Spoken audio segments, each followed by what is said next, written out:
Boa noite a todos, é um prazer estar aqui, né, mais uma vez na quarta-feira. Vou chamar à mesa a psicóloga Marina de Paul Bonivas, né, que é graduada em Psicologia pela Pontifícia Universidade Católica do Paraná, tem especialização em Terapia Comportamental e Cognitiva pela Universidade de São Paulo, é especialista em Psicologia Jurídica pela Pontifícia Universidade Católica do Paraná, tem experiência na área de Psicologia Clínica e de Saúde, com ênfase na análise do comportamento e na assistência social, onde atuou como psicóloga do CREAS, como gerente da Proteção Social Especial, como coordenadora da Proteção Social Especial de Média Complexidade da Fundação da Ação Social e atualmente é psicóloga do Tribunal de Justiça do Estado do Paraná. Boa noite a todos e todas. Meu nome é Marina, como já foi apresentado. Boa noite também a quem está nos acompanhando pela internet. Tem alguém aqui hoje que atua no SUAS? Então, para vocês não vai ser muita novidade o que eu vou falar, né? Vocês podem depois, na hora do debate, fazer as suas contribuições também. Então, a minha fala vai percorrer o seguinte caminho. Primeiramente, eu vou apresentar um panorama bastante simplificado no diagnóstico das violações de direitos a partir dos dados da Rede de Proteção de Curitiba.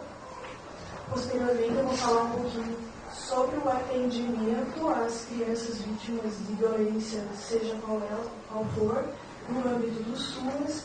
E, para finalizar, os desafios que a gente tem enfrentado e que a gente vai ter daqui para frente. Então, esse diagnóstico ele parte de uma realidade local daqui de Curitiba. Ele é a partir, e é importante a gente fazer essa análise da realidade local, porque é a partir dessa análise que a gente pode pensar em estratégias de enfrentamento às violências contra a criança e adolescente, né? Esse diagnóstico parte dos dados da Rede de Proteção de Curitiba, onde todos os serviços das políticas sociais preenchem as notificações obrigatórias de violência contra crianças e adolescentes, seja confirmação ou suspeita de violência, né? E a gente apresenta esse panorama geral todos os anos, né, quando a gente consegue fazer uma compilação geral dos dados, né? Então, esse é o perfil de 2013, onde a gente tem 4.237 notificações em Curitiba. Nós atendemos também crianças, seja nos hospitais da cidade ou em alguns serviços, mesmo que o serviço seja municipalizado. Quando acontece alguma situação de violação, por exemplo, uma criança em trabalho infantil que mora lá em Colombo, mas ela foi encontrada em situação de trabalho infantil em Curitiba, nós preenchemos a notificação obrigatória e encaminhamos ela para essa notificação para o município de origem, né? Então, por isso que aqui, nesses dados também consta esses outros municípios, totalizando 947 notificações de outros municípios. A natureza principal da violência é a violência doméstica, ou seja, aquela violência que acontece dentro das casas das nossas crianças e adolescentes, né, em sua grande maioria, totalizando 89%, e 9% só apenas de violência extrafamiliar. A faixa etária dessas crianças se concentra mais forte de 10 a 14 anos, sendo 1.305 notificações com essa faixa etária, seguida de 5 a 9 anos, com 1.054 notificações. Essas são faixas etárias bastante vulneráveis à violência, né, seja ela qual for. O tipo de violência, então, mais identificado é a negligência, totalizando aí 3.271 notificações, seguida pela violência física e após a violência psicológica. É importante a gente fazer um alerta aqui nesse slide, principalmente porque essas notificações de negligência, elas podem ocultar algumas questões importantes, né? Primeiro, o conceito de negligência, que é a omissão de cuidado, a omissão de cuidado e proteção à criança e ao adolescente, mas também existem muitas pessoas que notificam por carências materiais e econômicas, né? E aí a gente corre o risco sempre de culpabilizar a família, né? E não de proteger de fato a criança e o adolescente. E outro dado bastante importante que nós vemos nesse gráfico é um número bastante reduzido de notificações de trabalho infantil, né? Totalizando apenas 78 notificações. Isso pode se dar, muitas vezes, né, pela não notificação, porque a gente tem feito bastante diálogo com os nossos servidores, da importância de notificar, enfim, de aumentar as ações de notificação, mas também acontece porque muitas vezes essas situações são naturalizadas, né? Ou seja, existem aqueles mitos com relação ao trabalho infantil, de que é bom mesmo que comece a trabalhar logo, melhor que está trabalhando e não está na rua, enfim, uma série de coisas que acabam impedindo que muitos dos profissionais, por seu juízo de valor, notifiquem esses casos. Então, a gente sempre tem um número bastante reduzido de notificações com relação ao trabalho infantil. Então, após esse panorama bastante simplificado, eu vou falar um pouquinho agora sobre o atendimento a essas violações de direito de crianças e adolescentes no contexto do Sistema Único de Assistência Social. O SUAS, então, é um sistema público não contributivo, é para quem dele necessitar.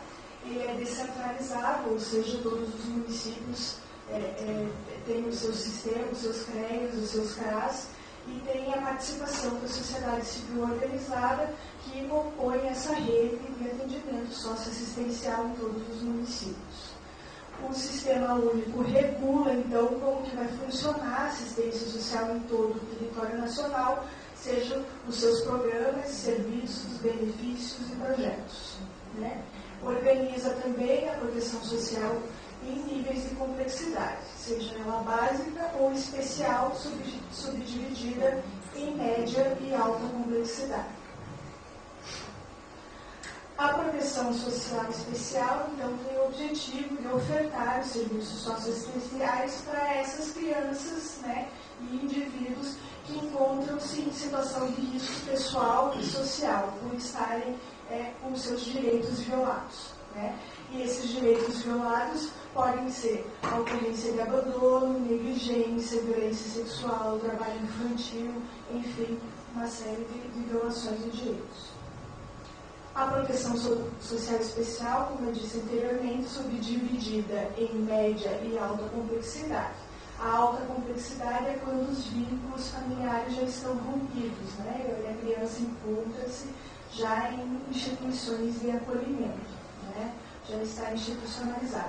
Já a média complexidade é quando esse serviço oferta um acompanhamento para essas crianças e adolescentes especializado, pode ser ele coletivo ou individualizado, de forma continuada e articulada com toda a rede, seja educação, saúde, esporte e lazer, enfim. Segundo a tipificação nacional dos serviços socioassistenciais, as unidades de oferta de serviços de média complexidade são os CREAs, os Centros de Referência Especializados da Assistência Social, e os Centros POPs. Os Centros POPs são centros de atendimento à população em situação de rua, que eu não vou entrar em detalhe aqui, porque não vem ao caso o nosso tema aqui, é a violência contra criança e adolescente, né? O CREAS, então, é o Centro de Referência Especializado da Assistência Social, uma unidade pública estatal que oferta os serviços socioassistenciais àquelas crianças que encontram-se com os seus direitos violados.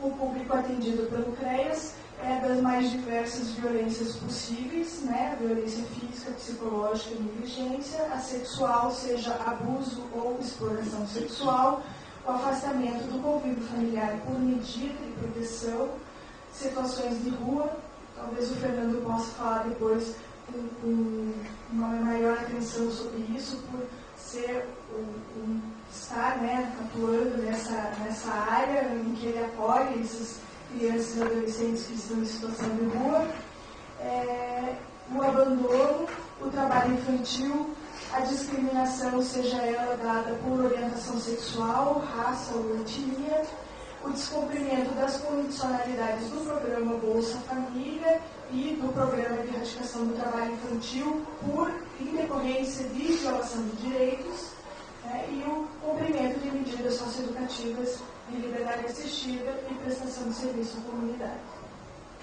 Os eixos que norteiam o trabalho do CREAS são a atenção especializada no atendimento, o território sempre como foco, porque nós não podemos deixar de pensar sempre que a violência é estrutural e é principalmente social, um fenômeno social, né? O acesso aos direitos socioassistenciais, sempre a centralidade da família, então as atuações têm um foco na família, a mobilização e a participação social e da comunidade local e o trabalho em rede. O trabalho em rede é importante a gente destacar aqui que essas situações de violência contra crianças e adolescentes são tão complexas que as ações requerem que sejam integradas, porque só a assistência social não dá conta do atendimento dessas situações, nem só a saúde, nem só a educação.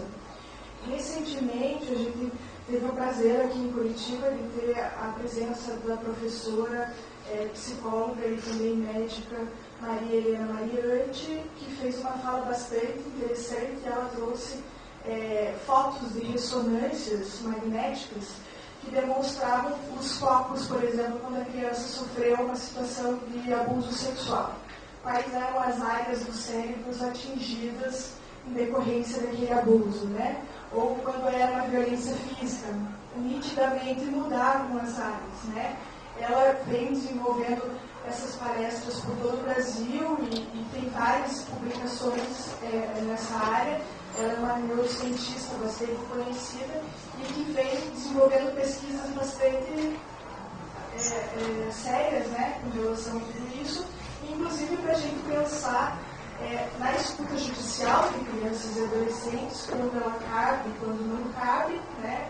Quando que a criança deve ou não deve ser escutada em situações de violação e que ela pode reviver, né, dessas violações ao ser escutada, e estratégias mesmo de enfrentamento. E quando ela fala, quando a criança fala espontaneamente sobre essa situação, como que nós devemos prosseguir, né? E principalmente ela traz uma questão bastante importante do cotidiano de quem atua nas políticas sociais, que é a importância de a gente não se preocupar tanto em fazer é lógico que a gente tem que fazer a escuta qualificada, né, quando a criança fala, mas é uma escuta judicial, a gente não se preocupar tanto nisso, mas mais em inserir essa criança e esse adolescente em contextos que façam ela reconstituir o seu direito, né? Ou seja, em situações em que ela possa desenvolver a autoestima, o autocuidado, o protagonismo juvenil e se tornar de fato um sujeito de direitos, né? Então, às vezes, a psicoterapia é importante e fundamental para que ela possa falar sobre essas situações, mas é também importante que a criança seja inserida em aulas de música, de teatro, esporte e lazer, porque é nesses contextos em que ela ressignifica a sua vida, né? Os objetivos da atenção, então, ofertados pelo CREAS é o fortalecimento da função protetiva dessa família, a prevenção dos agravamentos e a institucionalização dessa criança e a interrupção imediata dos padrões de relacionamento daquela família que violam direitos. A potencialização dos recursos que aquela família já possui, né, para a superação daquelas violações, e essas famílias possuem tanto fragilidades como potencialidades. E é nessas potencialidades que, principalmente, a intervenção, no caso dos psicólogos, deve se centrar, né? E o acesso, principalmente, aos direitos socioassistenciais e à rede como um todo. Principalmente por isso que eu falei no caso da pesquisa dessa professora Maria Cristina Helena Mariante. A equipe do CREAS, então, é composta por um coordenador administrativo, um educador social, que é de nível médio, um pedagogo, assistente social, psicólogo e advogado. e aí essa vai mudando a composição do número de profissionais de acordo com o atendimento, né, com o número de atendimentos que a Clínica CREAS oferta. Essa é a composição principal, sendo o psicólogo e o assistente social profissões essenciais aos serviços do SUAS, e são esses profissionais que vão atuar, então, com essas situações, né, de superação dessas violações de direitos.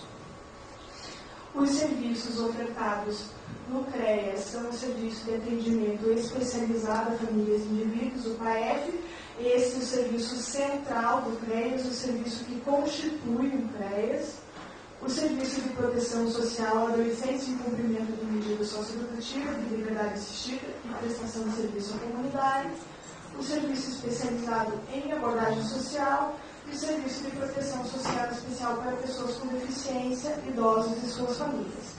Não vou falar de todos eles aqui, porque meu tempo não daria, mas vou falar apenas do PAEF, porque é o serviço central, é o serviço que constitui o CREAS e é o serviço, então, que vai atender essas crianças e adolescentes em situação de violência. O PAEF, então, oferta o seu serviço na promoção dos direitos da criança e do adolescente, no fortalecimento dos seus vínculos familiares e da função protetiva da família. Desenvolve, então, um atendimento sistemático, continuado, seja ele individualizado ou coletivo, né? Sempre com foco na ampliação do acesso aos direitos. Atividades essenciais ao PAEF são, então, a entrevista de acolhida e uma avaliação inicial da situação daquela família e daquela criança e adolescente, o atendimento individual, familiar ou em grupo, a construção de um plano de acompanhamento, seja de um acompanhamento individual ou seja do acompanhamento familiar, as orientações sociofamiliares que se dão o tempo inteiro na intervenção do psicólogo no contexto do SUAS, elaboração de relatórios técnicos para todo o sistema de garantia de direitos, seja do Conselho Tutelar, seja do Judiciário, seja do Ministério Público. Ações de mobilização e enfrentamento às violências, o que hoje a gente vem nos CREAS desenvolvendo bastante, principalmente no contexto dos mega eventos, agora, principalmente na Copa do Mundo, mas também no Carnaval, enfim, nas festas regionalizadas, em que as equipes de CREAS são cada vez mais na rua, desenvolvendo serviços de abordagem social, desenvolvendo trabalho de orientação e blitz educativas a essas famílias, né, para falar sobre o tema violência, desmistificar algumas questões, orientar como proceder em casos de saberem de alguma situação e poderem, né, denunciar e romper com aquela situação de violência daquela criança e daquele adolescente. O acompanhamento de todos os encaminhamentos que são feitos, ou seja, quando a gente encaminha para a saúde, a gente não apenas vira um mero despachador do usuário, né? Mas a gente tem que monitorar se aquele usuário acessou aquele serviço da saúde ou acessou o serviço da educação, enfim. Visitas domiciliares, sempre quando necessário. Esse é um problema que a gente vem enfrentando bastante na assistência social, que a visita domiciliar foi se banalizando. Então, a primeira coisa que se faz quando recebe uma situação é fazer visita domiciliar, e nem é sempre esse o caso. Tá? E a articulação com a rede sempre o tempo inteiro. O acesso ao serviço do CREAS pode se dar de diversas formas, então nós temos várias portas de entrada de acesso a esses serviços. Pode ser por demanda espontânea, principalmente aí no caso do Bernardo, né? As crianças vão, como o Bernardo foi, né, conversar com o juiz e procurar e falar sobre sua situação de violência, e acontece isso nos nossos serviços do CREAS também, por busca ativa, né, quando nós então desenvolvemos esse roteiro de abordagem social e encontramos alguma criança em situação de trabalho infantil ou exploração sexual, enfim. Encaminhamento dos demais serviços, recebemos diversos encaminhamentos, principalmente de educação e saúde, e o encaminhamento dos outros órgãos do sistema de garantia de direitos, né, Conselho Tutelar, Ministério Público. Quais são os nossos principais desafios, então, para o atendimento à criança e adolescente no âmbito do SUAS? a gente principalmente tentar romper com essas lacunas que existem em outras políticas públicas, como o caso do processo psicoterapêutico, que a criança não vai passar por um processo psicoterapêutico no CREAS, por mais que a gente tenha psicólogos lá, né? Então nós precisamos romper com isso. E que também não cabe ao CREAS a atribuição de investigação desses casos, principalmente para a responsabilização do agressor. Mas cabe ao CREAS, sim, o atendimento a essa criança e adolescente e, principalmente, fornecer todos os dados possíveis para que a gente possa, de fato, romper com essa situação e com esse ciclo de violências. Intensificar, né, as ações que ampliem o número de notificações, orientando todos os nossos profissionais que atuam em qualquer âmbito da importância de notificar casos de violência contra crianças e adolescentes, o fortalecimento da rede integrada, né, porque exigem ações integradas, são casos muito complexos, a oferta da capacitação permanente para todos os profissionais que atuam no atendimento à violência contra criança e adolescente, o aprimoramento e o reordenamento dos serviços de proteção social especial no âmbito do SUAS, o desenvolvimento de ações de prevenção e enfrentamento a violências no contexto dos mega-eventos. Então, a Copa do Mundo nos impulsionou para isso. Eu acho que em outras cidades e estados isso já vem acontecendo há bastante tempo, também nas ações do Carnaval, na Copa das Confederações, enfim, e que a gente tem agora uma tarefa pela frente e que a gente fique ali com um legado, né, de proteção à infância nesses momentos. A inserção de crianças de famílias em extrema pobreza na educação infantil, porque aquilo que eu falei para vocês, às vezes a gente consegue ressignificar situações de violência quando a gente insere as crianças em outros ambientes em que elas possam desenvolver autoestima, autocuidado, né, e potencializar suas habilidades. E a ampliação de oportunidades de geração de trabalho e renda às famílias.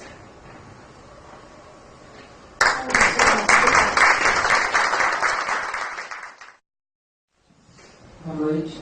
Obrigada ao Conselho de Psicologia por me chamar sobre esse debate. Eu sou pediatra, trabalho no Hospital Pequeno Príncipe com a rede de proteção à criança e ao adolescente.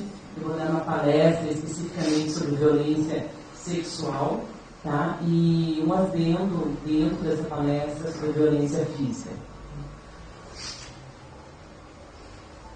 Nenhuma criança ou adolescente será objeto de qualquer forma de negligência, discriminação, exploração, violência, crueldade e opressão.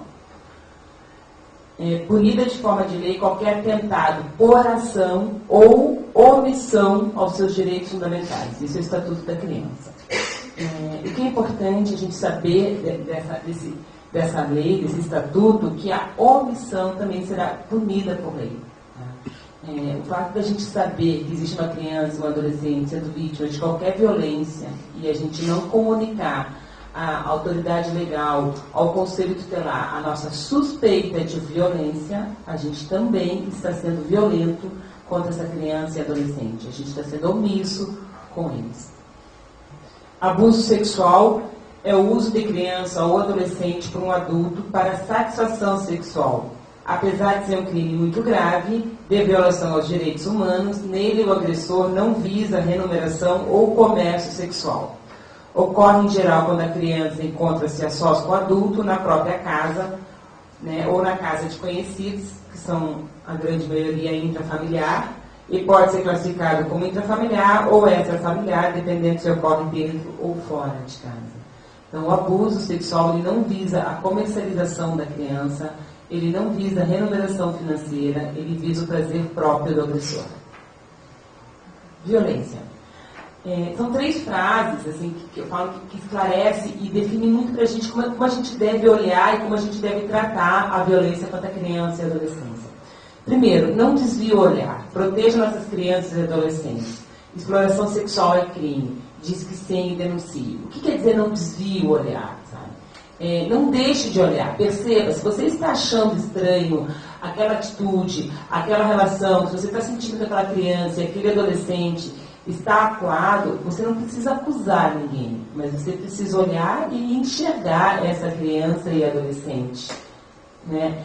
Perceber se está acontecendo alguma coisa, olhar, nossa, a menina está entrando, parece que está oprimida, está sob pressão, entrando com aquele senhor, com aquele rapaz, com aquela moça, o que será que está acontecendo? Né? Existe assim, se você só vai perceber a violência quando é criança ou adolescente, se você olhar e enxergar a violência. Tá? Não desviar o olhar e dizer que aquilo não é um problema seu, que você não é mãe, não é pai, não é a polícia. Né? Cabe à população, a todo mundo fazer a denúncia. Né? Tenha um olhar diferente. O que quer dizer ter um olhar diferente? Existem muitas crianças e adolescentes que a gente tem suspeita, que a gente classifica como casos não caracterizados. São aquelas crianças e adolescentes que vêm com abuso sexual, com a queixa da violência sexual, mas a gente não consegue determinar se realmente houve uma violência. É o passar a mão, o beijo, o ato libidinoso, onde você não tem a consumação do ato sexual em si, mas não deixa de ser uma violência. Tá? E se eu não tiver um olhar diferente sobre essa criança, se eu for psicóloga dessa criança, estiver em terapia e eu não observar essa criança, perceber o que ela está falando, perceber aonde ela está se escondendo, se eu for professora da escola, não ter um olhar diferente sobre essa criança, nossa, aquela criança estava sempre brincando, agora ela só está triste, está chorando, aquela criança vinha sempre com roupas alegres, hoje em dia só anda de manga comprida, camiseta, o que será que ela está escondendo? Então eu tenho que ser, a partir do momento que eu não desviei o olhar, eu vou ter que ter um olhar diferente sobre aquela criança e adolescente para perceber que essa criança está sendo vítima de violência. A violência sexual tem que fazer parte do nosso diagnóstico diferencial. Tá? Aquela criança que vai ao consultório do pediatra ou ao consultório de um psicólogo, né, ou até ao consultório de uma fono, né, com uma queixa onde você não consegue caracterizar a doença ao qual essa criança está tendo a queixa, tipo, eu tenho dor de cabeça. A criança sempre vem com dor de cabeça, o adolescente sempre vem com dor de cabeça, e a gente investiga, pensa, manda para o oftalmo, pensa que é alergia ocular, pensa que está tendo problema com a mãe e com o pai. Se eu não tiver dentro do meu diagnóstico diferencial, o diagnóstico pensar em violência contra a criança e adolescente, eu não vou fazer o diagnóstico. Porque muitas dessas crianças, esses adolescentes são coagidos, eles são amedrontados. Eles são amedrontados ao ponto de eles não poderem falar. Mas isso não quer dizer que a gente não possa perguntar.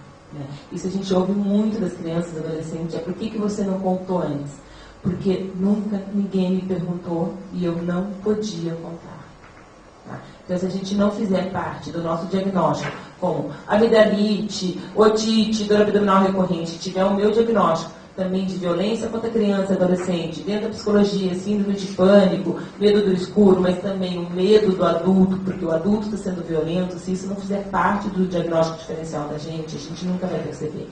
Ou pior, a gente só vai perceber quando o ato sexual em si acontecer. Tipos de abuso sexual, incesto, qualquer relação, desculpa, está escrito ali errado, qualquer relação de caráter sexual entre um adulto e uma criança ou adolescente, entre adolescentes e uma criança, ou ainda entre adolescentes, quando existe um laço familiar direto ou não, ou mesmo uma mera relação de responsabilidade, tipo tutoria. Exibicionismo, exposição intencional do corpo nu de um adulto a uma criança ou adolescente, e voyeurismo, observação geralmente sigilosa de um adulto ou da nudez total ou parcial da criança. Isso é importante porque a gente, assim, a maioria é intradomiciliar, né? É dentro de casa, ou peridomiciliar, ao lado de casa, no mesmo terreno, e dificilmente o violador ele vai fazer o ato sexual em si, ele vai seduzir essa criança, ele vai ameaçar esse adolescente, deixa eu passar a mão em você, que aí eu deixo você sair amanhã à noite. Ou o passar a mão, o beijar, o carinho, eu vou te seduzir, você olha meu corpo, eu olho o seu. Você deixa eu olhar, você toma banho, que eu deixo você olhar a mim. Isso é a sedução da criança e do adolescente. Tá?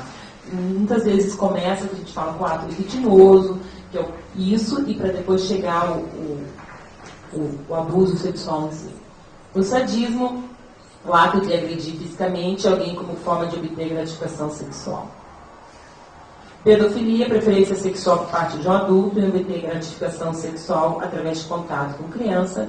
E hebefilia, preferência sexual por parte de um adulto em obter gratificação sexual através de contato com adolescentes. Pornografia infantil, exploração sexual de crianças através de fotografias, filmagens e vídeos. E exploração comercial, envolvimento de criança e adolescente em atos sexuais para fins lucrativos. Que é um grande medo que a gente está tendo agora com a Copa. A gente sabe que em grandes campeonatos, grandes exposição, a rede de pedofilia, ela vem junto com o turismo, né? O comércio de criança e adolescente para gratificação sexual com remuneração, turismo sexual, amostra de menus com fotos de criança e adolescente, é uma coisa que vem em todos os países que tiveram a Copa, né? E a Polícia Federal, a promotoria está fazendo uma campanha para tentar prevenir e poder identificar. Perceber a violência é um desafio para profissional de todas as áreas de saúde, desde a promotoria, da psicologia, do médico, do fono, dos professores da escola, do conselheiro tutelar, tá? Porque existe muito de cultura. O que é, gente? O pai, aqui no Brasil, tem muito o ato de dar toca na criança, beijo na boca. Isso é uma demonstração de carinho, né, cultural, ou é uma violência sexual? Então, a linha, às vezes, é muito tênue. Eu vi uma palavra de uma professora, diz assim, o carinho é algo gostoso, o carinho é algo que não me agrida, não me faça ter medo, não me faça ser oprimido. Né? Então, perceber aonde é a linha, onde é um carinho e aquilo é violência, é muito difícil. Né? Mas a gente só vai perceber se a gente não desviar o olhar, se a gente tem um olhar diferente e se isso fizer parte do nosso diagnóstico diferencial. O diagnóstico. Então, essas crianças e adolescentes chegam no Pequeno Príncipe, no Hospital de Clínica, Hospital Trabalhador, Hospital Evangélico, que fazem parte da rede, com a queixa, ou já vem com uma denúncia, né, pela professora, pelo conselho tutelar, ou vem com uma pequena consulta e quando se encontra com o profissional, fala, eu vim aqui porque eu acho que minha filha está sendo vítima de abuso. Então, é feita uma anamnésia cautelosa por algum supervisor do horário, né, que é alguém experiente, entrevistando primeiro o agressor, quem trouxe a criança, o responsável pela criança, retirado a história, ou conversado com quem, professor, aluno, polícia, quem trouxe, e depois respeitando a faixa etária de cada criança, né, e a conversa com o adolescente é feita uma entrevista separada com as crianças, geralmente a partir de 4 anos a gente consegue, de uma maneira lúdica, com desenho, com conversa, fazer com que essa criança conte, né, e com o adolescente a gente conversa de uma maneira direta, mostrando para ele que eles estão no local seguro, que eles estão ali para ser protegidos, que a gente vai fazer o máximo para proteger. E eles contam o que relatam. É feito um exame físico junto com o médico perito, né, são médicos da rede de proteção. No caso da violência sexual, o perito vem ao hospital, e no caso da violência física, a perícia é feita no IML, né, salvo se a criança estiver internada no hospital. Né. E aqui, gente, existem alguns sinais gerais que a gente tem que perceber quando a gente observa uma criança. Alterações de comportamento, aquela criança que está sempre rindo, que está sempre brincando, que está sempre falando, de repente ela está triste, ela está chorando pelos cantos, está com medo. O distúrbios alimentares, muito comum em adolescente, o adolescente que vomita, ou come, e a gente vai perguntar para esse adolescente por que ele está vomitando, e a resposta é porque eu quero ficar magra, quem sabe eu não fico bonita, e quem sabe ele não vem mais no meu quarto, ou ao contrário, eu quero ficar mais gorda, porque quem sabe eu não fico bonita, e ele também não vai no meu quarto. Então, o distúrbio alimentar é muito comum em crianças que são vítimas de qualquer tipo de violência. Essas características não são só de violência sexual. A própria ansiedade, que hora que o tio chega, ou que hora que a tia chega, que hora que fulano vem, porque ele tem medo, ele sabe que esse adulto vai ser um agressor, ou que esse estranho vai ser um agressor, é o seu agressor, então ele tem muita ansiedade em torno de uma determinada pessoa, que hora que ele chega em casa, que hora que ele vem visitar. O baixo rendimento escolar, né, ele não consegue estudar, é um dos principais sinais em crianças vítimas de violência, né? A curiosidade e o conhecimento sexual inadequado para a idade. Uma criança de 4 anos não sabe que tem que baixar a calça e colocar o pipi, uma amiguinha de 4 anos também, né? Então essa criança de 4 anos que tem esse conhecimento sexual, ela também é vítima, porque geralmente quando essa criança está sofrendo uma negligência, está assistindo um programa que não deve, ou está assistindo a relação sexual entre os seus pais, ou essa criança está sendo vítima de violência sexual e ela simplesmente está repetindo o que ela sofre em casa, né, ao seu amiguinho, né? Já que eu falo ele muito, porque a grande maioria dos agressores são masculinos, mas existem muitas agressoras sexuais femininas, né? Mas como a gente tem a maioria, então eu acabo me referindo ao sexo masculino. E como o pai, o tio, o avô diz que aquilo é uma demonstração de carinho, o ato sexual, então como eu gosto da minha amiguinha, eu vou fazer dela também, porque é um ato de carinho. A dismenorreia, que é a dor menstrual muito comum em meninas, a somatização, que eu falei agora há pouco, tudo dói, eu sou sempre com dor. Muitas vezes essa somatização é pedido de ajuda, será que alguém vai me olhar, será que alguém vai me ver, será que alguém vai me perguntar? A tristeza constante, que essas crianças são massacradas com frases onde elas são referidas a elas, que elas só servem para isso, que só ninguém vai querer elas, que só eu vou querer, né? A sonolência diurna é muito importante, essas crianças dormem na sala de aula, porque a violência sexual ocorre muito de noite na sua própria casa, onde está todo mundo dormindo, o violador ou a violadora vai ao quarto dessa criança e adolescente, né, fazer o abuso sexual em si, ou a violência física, ou o espancamento. Então essa criança deita, já não dorme pensando se essa pessoa vai chegar ao quarto. Não dorme durante a violência e não dorme depois, porque tudo dói. Então eu vou dormir na escola. E muita gente não se percebe, acha que não está dormindo porque está com preguiça, não nada, e alguém esquece de perguntar para essa criança o que está acontecendo com ela. A sonolência diurna, como eu falei, a medo exagerado de adulto, uma criança que sempre gostou, sempre oi tia, de repente não gosta que o adulto toque, não gosta que nenhum adulto venha, tem medo, se esconde, já pararam para perguntar o porquê? Tudo bem, tem a faixa da vergonha, dentro da psicologia, que eu quero voltar para o útero da minha mãe, né? As etapas que eu não quero falar com ninguém, que eu não quero dar beijo em ninguém, mas também, se vocês não tiverem um diagnóstico diferencial de violência contra essa criança e adolescente, vocês não vão perceber. A história de fugas de casa, né? A enurese e a encoprese, né? Enurese e encoprese, que é a perda do xixi e a perda do cocô, além de um mecanismo mecânico pela violência sexual vaginal ou anal. Também tem o fato da criança querer ficar se cheirando sempre a xixi e a cocô, porque aí eu vou estar fedida, né, eu vou estar mal cheirosa, e aí o agressor não vai chegar perto de mim. E o abaixo amor próprio. Sinais específicos são lesões, edema, dor, sangramento em região anogenital. Isso é no consultório médico, a gente tem que estar atento a esses tipos de lesões.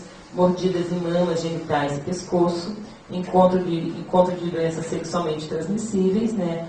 Aborto de forma natural provocada e a gravidez na adolescência. A gente caracteriza com dois casos no hospital, o caso caracterizado e o caso não caracterizado. Os casos não caracterizados são aquelas crianças e adolescentes que vêm com a queixa de violência e a gente não consegue comprovar, a gente não tem uma lesão física, uma laceração de ímen, uma laceração anal onde a gente realmente consiga comprovar, né? Que é o ato ventiloso, que é o passar a mão, que é o beijo, onde a própria introdução de mãos ou algum material onde não deixa alguma lesão. Então todas essas crianças são feitas a notificação à rede, né, a rede de proteção, todas são feitas encaminhamento para agendamento psicológico pela unidade de saúde, né? E orientação aos pais ou ao responsável que trouxe essa criança, que aquilo assim, deve ser valorizado, que essa criança falou deve ser valorizado, que esse adolescente falou que a gente não conseguiu comprovar, mas isso não quer dizer que esteja ocorrendo, que tem que se remanejar uma estrutura familiar para que essa criança e adolescente não fique tão perto desse adulto. E os casos confirmados, todos eles são internados no Pequeno Príncipe, dentro da nossa faixa etária, vou falar um pouquinho mais à frente. Todos são comunicados à rede de proteção, é feito internamento hospitalar, porque a gente tem uma sequência muito grande de medicações para os bloqueios das doenças sexualmente transmissíveis, é feita a coleta de exames de todas as doenças sexualmente transmissíveis, ao qual a gente vai bloquear, e também internação hospitalar para a proteção dessa criança e adolescente, como a gente sabe, a maioria é intrafamiliar ou perifamiliar, né, ao redor onde essa criança mora, e como que a gente vai devolver essa criança até você vai ter todos os papéis legais, até você ter a promotoria, ter tudo isso, não é uma coisa de 1 a 2 horas. E 1 a 2 horas, essa criança e adolescente voltando para casa, ela pode sofrer mais violência ainda. Início dos bloqueios das doenças sexualmente transmissível, a alta hospitalar é sempre em consenso com o nosso serviço social e com a nossa psicologia. A nosso serviço social, o médico e a psicologia, estando em consenso com a alta, é comunicado ao conselho tutelar, né, a alta dessa criança, se essa criança vai retornar para casa, se ela vai ser abrigada ou se ela vai para casa de algum outro parente. O acompanhamento multidisciplinar, e todos eles são acompanhados pelo nosso serviço de infectologia, aonde vão ser administradas o restante das doses e acompanhamento até a alta. Equipe multidisciplinar é infectologia, gineco infanto-tuberal, colo próprio, serviço social, psicologia e conselho tutelar. Eu só vou pular aqui, né, que é uma parte médica, são várias medicações que a gente usa, tudo isso são medicações anticoncepcional, retrovirais para HIV, bezetacil, ceftriaxona, várias medicações musculares, hepatite B, gama-globulina e hiperimune. Tá? Esses são exames que a gente faz exame no momento zero que a criança e adolescente chegou, 30 dias após a agressão, 3 meses após a agressão, 6 meses após a agressão. 6 meses após a agressão, todos os exames negativos, essa criança tem alta médica, não alta da psicologia do hospital. O hospital atende todas as crianças que são vítimas de violência física ou sexual que são internadas no Hospital Pequeno Príncipe. Então, a alta da psicologia não é vinculada à alta médica. Em 2002 foi criada a rede de proteção, a qual o Hospital Pequeno Príncipe fez participar.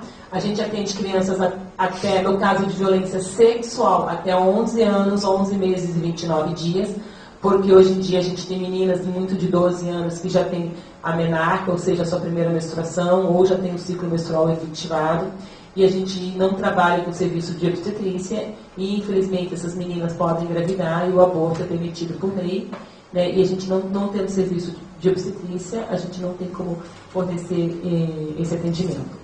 Então, essas crianças acima dessa faixa etária, no caso de violência sexual, são atendidas no hospital de clínicas e hospital evangélico.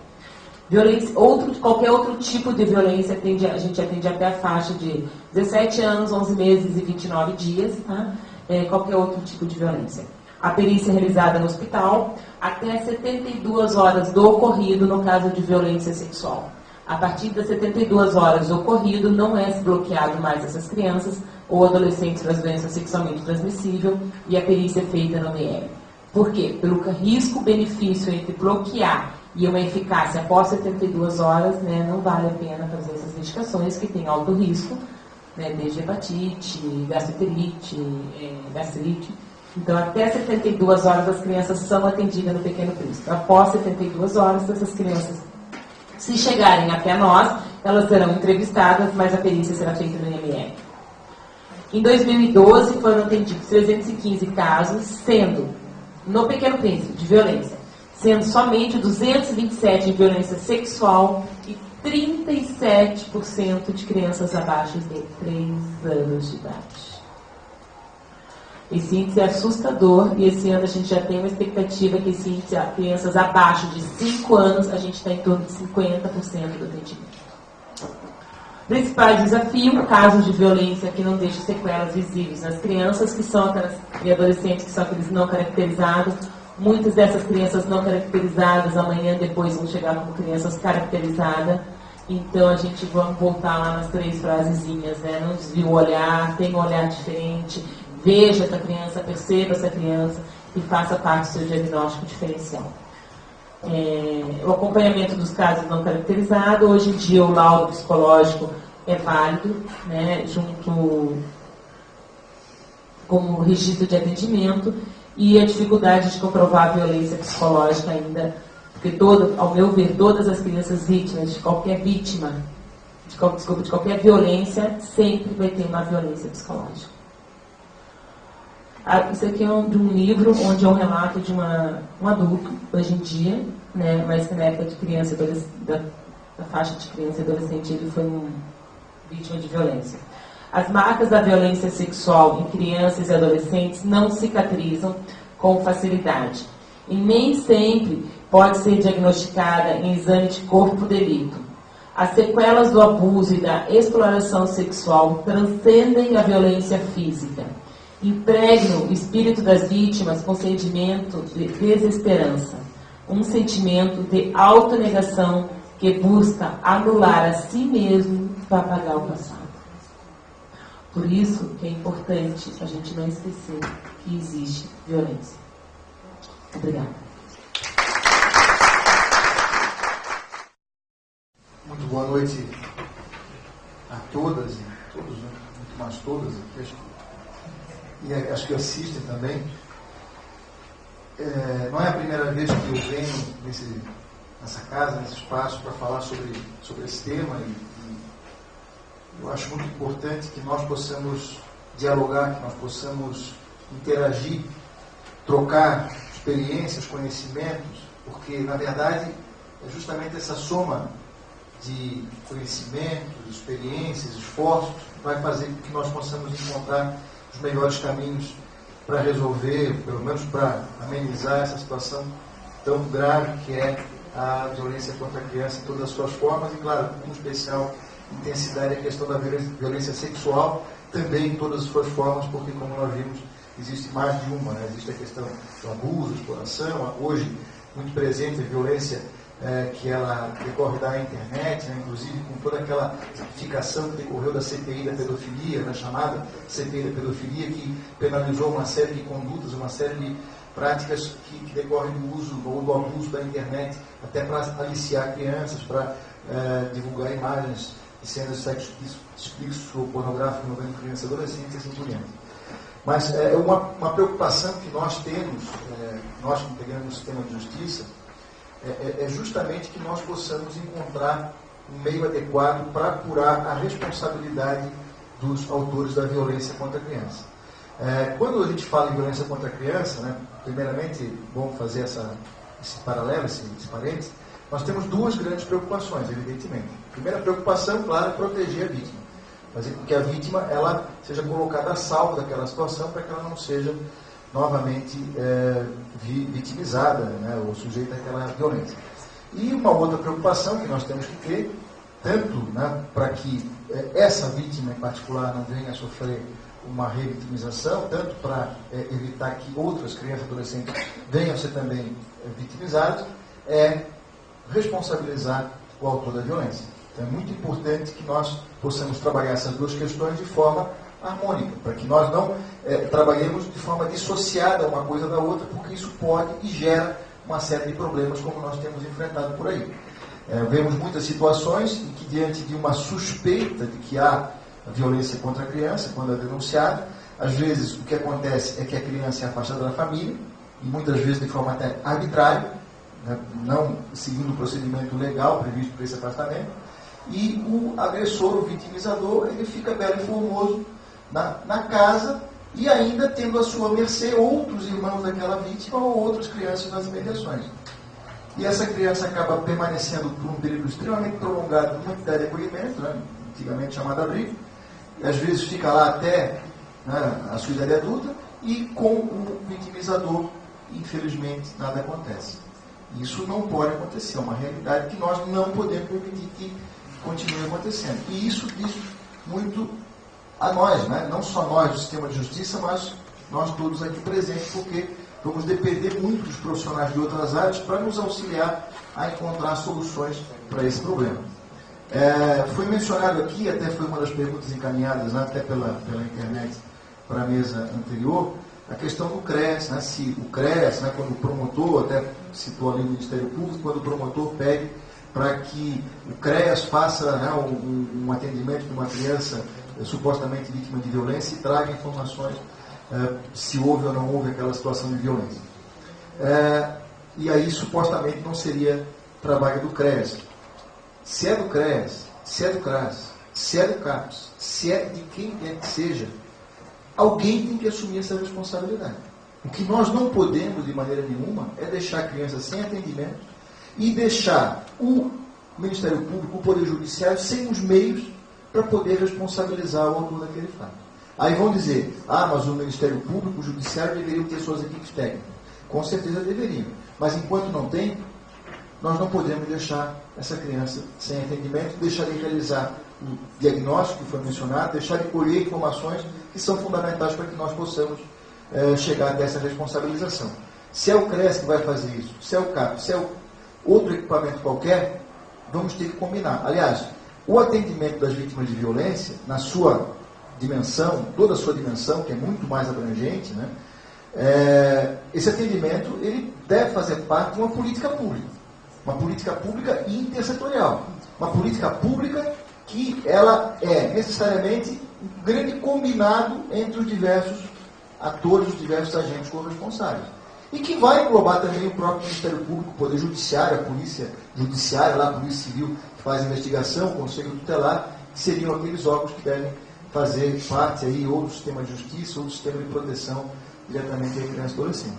Então, o que nós não podemos permitir é que esses órgãos fiquem isolados e não tenham, como eu disse, os meios para que possam cumprir o seu papel na apuração daquele fato, que é fundamental para que eu possa dar um atendimento integral e assegurar o que diz a própria lei, a proteção integral àquela vítima de violência. Porque se eu não tiver esses elementos, se eu não tiver esses meios, o que vai acontecer? Essa vítima, como eu disse, muitas vezes ela vai ser revitimizada e talvez revitimizada e nada vai acontecer com o autor da violência. Isso não podemos permitir que aconteça. E daí a necessidade de que seja apresentado a nós, que somos integrantes do sistema de justiça, uma alternativa. Então, se não é o CRES que faz atendimento, quem será?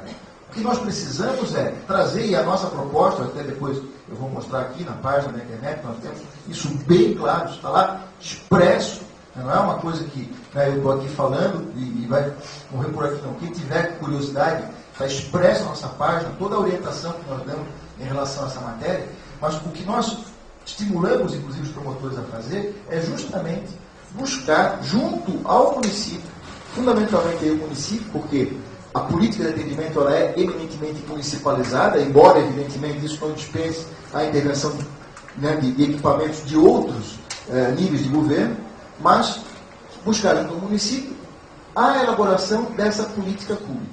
Uma política pública específica destinada ao atendimento de crianças e adolescentes vítimas de violência, em suas diversas formas, em suas diversas dimensões que o atendimento aí também comporta. E que, claro, é uma política pública que ela não é uma política da assistência social, não é uma política da saúde, não é uma política do Poder Judiciário, é uma política, como eu disse, ela é intersetorial e ela tem que abranger os diversos aspectos do atendimento, tanto no que diz respeito à proteção à vítima, como na outra dimensão, que é também importante, que é a responsabilização do autor da violência. E daí, a apresentação dessas alternativas, ela tem que ser muito clara. Se não é para ser o CRES, quem então será? Se não é para ser dessa forma, como então deve ser? São perguntas que nós precisamos ter respondidas. Porque se nós não tivermos resposta para essas perguntas, vamos continuar a agir de uma forma inadequada, para com a criança, para com o próprio profissional que atua na ponta. Porque muitas vezes, eu sei, o promotor, o juiz, naquela ânsia de ter os elementos para poder cumprir o seu papel, acaba até usando de um palavreado, acaba usando de expressões que não são adequadas, requisitando sobre as penas da lei, sobre pena de crime de desobediência, e às vezes requisitando um estudo em 24, 48 horas, 5 dias, quando, como nós sabemos, não é em tão pouco tempo que muitas vezes eu vou conseguir, até foi mencionado, romper o muro do silêncio que aquela criança ergue diante de si.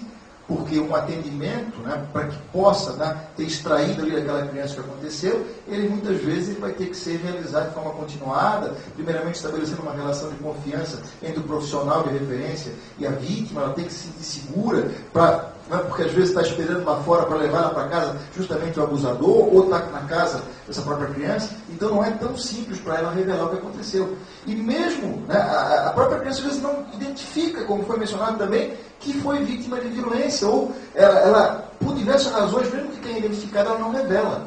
Eu participei de um evento tempos atrás em que se fez lá uma exposição, traziam exemplos de outros países, e parece que foi na Alemanha, foi num país da Europa, tinha lá um dito pedófilo, né? Pedófilo não é um termo jurídico, mas, enfim, um dito pedófilo, ele fazia, como geralmente acontece, múltiplas vítimas, e ele filmava os abusos que ele praticava. Ele foi pego, esse material, essas filmagens foram apreendidas, e as crianças que foram filmadas foram posteriormente ouvidas, né, para ver se elas revelavam, né, como é que foi, aconteceu, etc. E das crianças abusadas, comprovadamente abusadas, porque estava documentado em vídeo, mais de 70% não relatou o abuso que tinha sofrido. Quer dizer, daí você vê a dificuldade que é, mesmo diante de um caso comprovado por vídeo, e aí eu já adianto, né, se nós temos outros meios de comprovar o alegado, nós não precisamos ouvir a vítima, muito menos ouvir a vítima em juízo. Isso é um mito que nós temos que derrubar, que vocês têm que nos ajudar a derrubar, né, que até já foi dito uma vez, né, por alguém, que é quase um fetiche do Poder Judiciário de ter que ouvir a vítima. Isso é absolutamente inadmissível no mundo atual. Porque não existe em lugar nenhum a obrigação de ouvir a vítima, e especialmente ouvir a vítima em juízo, em audiência. E evidentemente que o depoimento especial, que é até uma proposta do CNJ, é um avanço em relação ao depoimento tradicional, porque o depoimento tradicional, aquele numa sala de audiência, com o promotor, com o juiz, com o advogado, com a vítima, ainda que com o agressor não presente, pior se estiver presente, mas ainda que ele não presente, eu considero isso medieval. É uma violência desnecessária contra a vítima, que nós temos que acabar.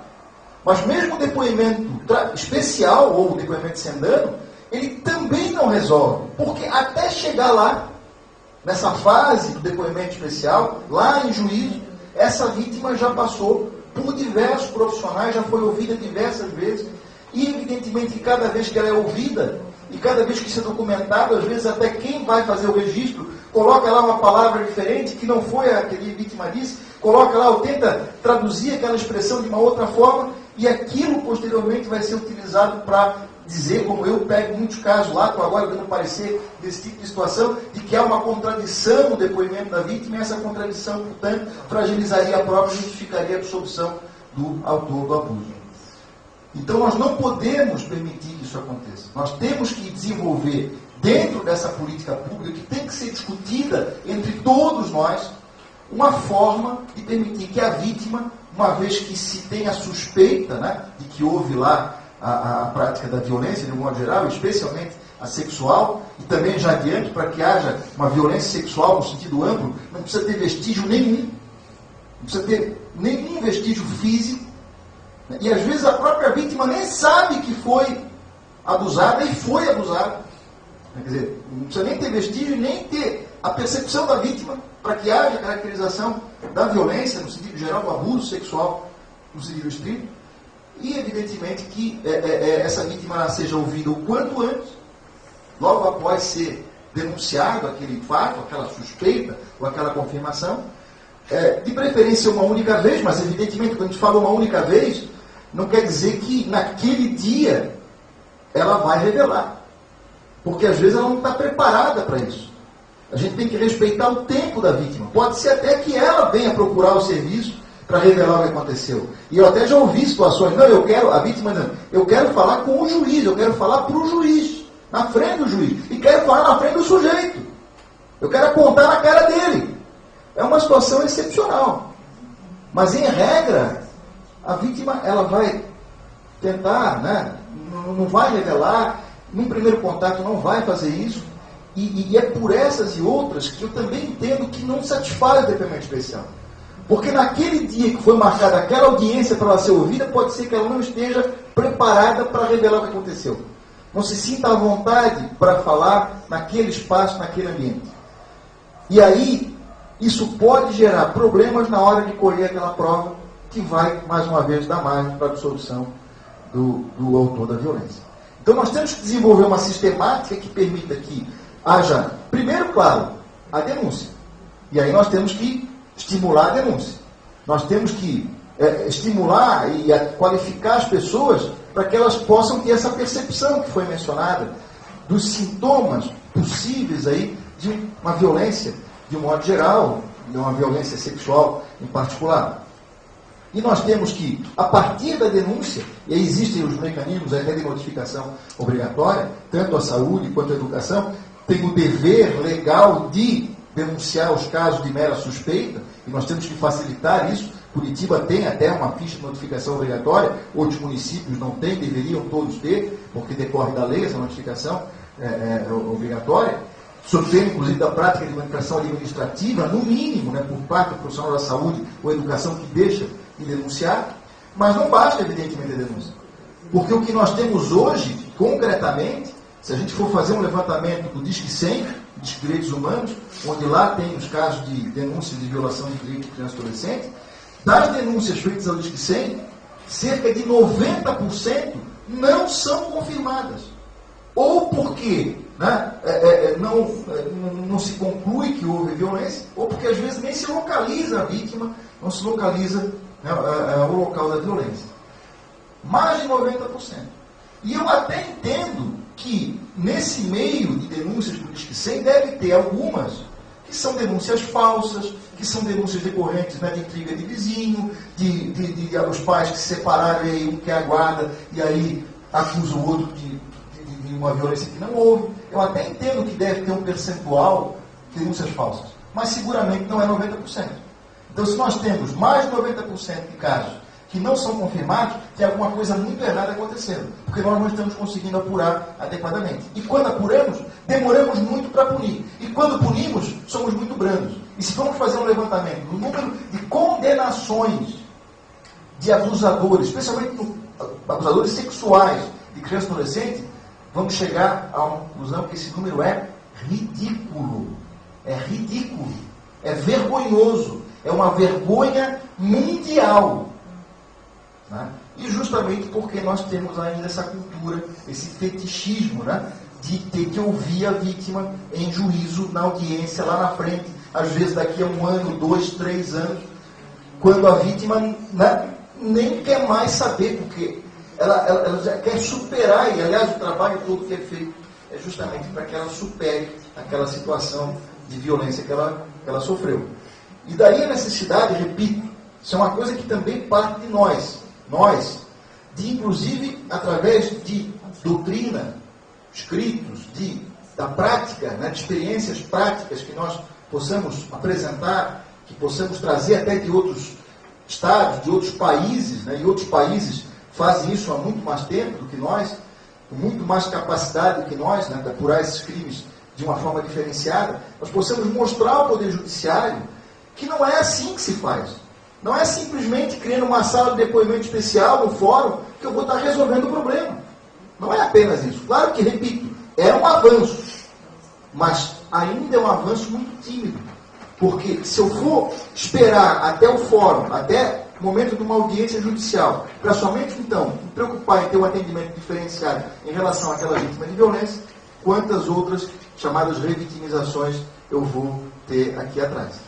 Então, é muito importante que nós tenhamos a atuação do próprio Poder Judiciário, o Ministério Público incluído, evidentemente, Conselho Tutelar, outros órgãos, sendo contemplada por essa política pública, fazendo parte dessa política pública. E aí, se nós criarmos, que é o que eu entendo adequado, e é o que está na nossa página, depois eu vou mostrar, a criação de um equipamento especializado no atendimento de vítimas de violência, que para mim não é o CRES. Eu entendo que não deve ser, não que o CRES não deva atender a vítima, mas não deve atender a vítima para fins de apuração de responsabilidade criminal.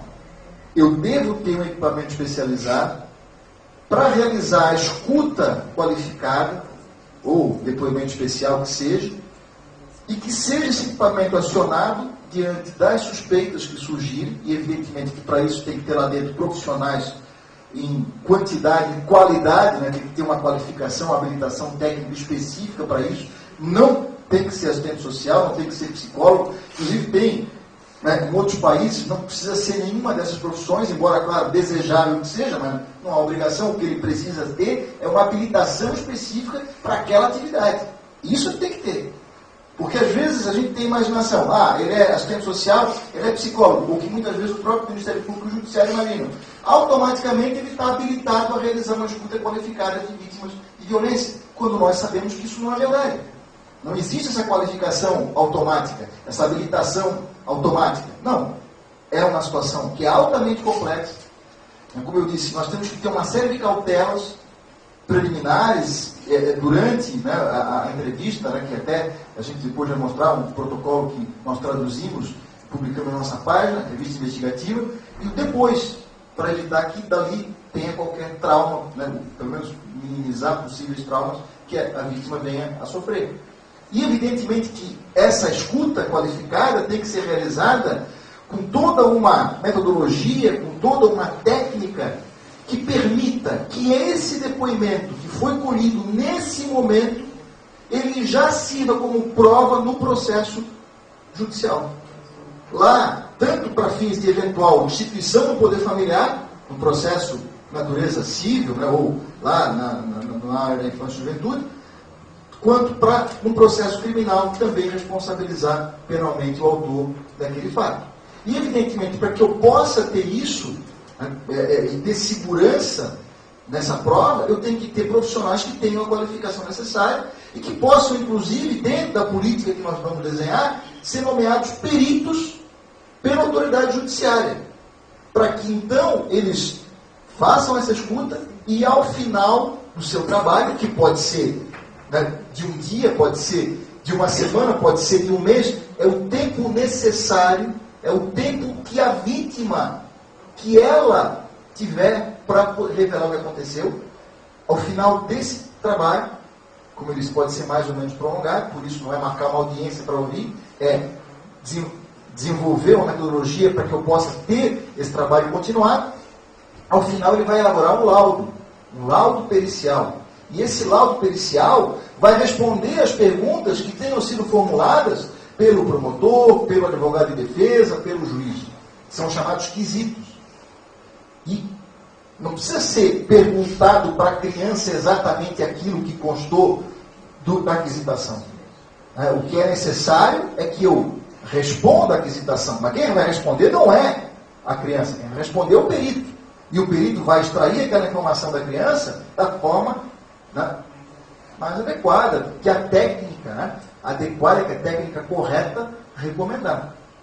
Só que isso não está claro para nós, não parte do princípio que todo mundo comunga dessa opinião, que para todo mundo isso é tranquilo. Nós ainda temos muita resistência por parte do sistema de justiça, que não consegue enxergar uma outra forma de colher provas junto à vítima de violência que não através da escuta em juízo, o que é um grave equívoco, porque se eu pegar a Constituição Federal, que está acima de qualquer lei, a Constituição diz, a contrário do senso, diz assim, não serão divididas em juízo as provas ilícitas. Ao contrário do senso, todas as provas lícitas, elas são admitíveis em juízo.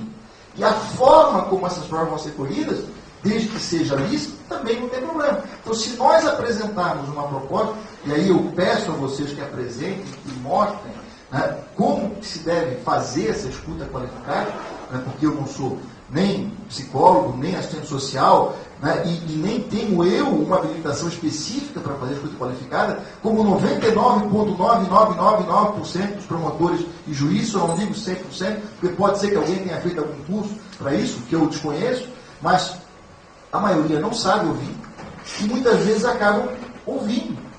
E por mais que fiquem lá tentando, guti-guti, sei lá o quê, não vai evitar que a criança seja revitimizada. Como já foi, quando foi ouvida às vezes na escola, quando foi ouvida no conselho tutelar, e às vezes por mais de um conselheiro tutelar, quando foi ouvida lá, às vezes no próprio CREA, sem desmerecer, mas a gente vê às vezes, sempre especializado, mas especialização para ouvir criança vítima de violência não é todo profissional que trabalha no CRES que tem. Não estou desmerecendo, nem dizendo que é o caso, mas é uma constatação. Assim como promotor e juiz. Eu sou incapaz de ouvir criança vítima de violência e não me proponho a fazer aquilo que eu não ouço, porque eu não fui preparado. Mas, como eu disse, alguém tem que ouvir, porque nós temos que escolher essa prova. E temos que escolher essa prova da forma que seja menos agressiva para com a criança, para não praticar uma nova violência contra ela. Meu tempo já acabou, eu sei. Bom, mas só então reforçando algumas questões aqui que eu queria abordar. Primeiramente a página, né? A página do Centro de Apoio das Promoções na internet. Essa página ela pode ser acessada por esse endereço eletrônico, para quem tiver curiosidade.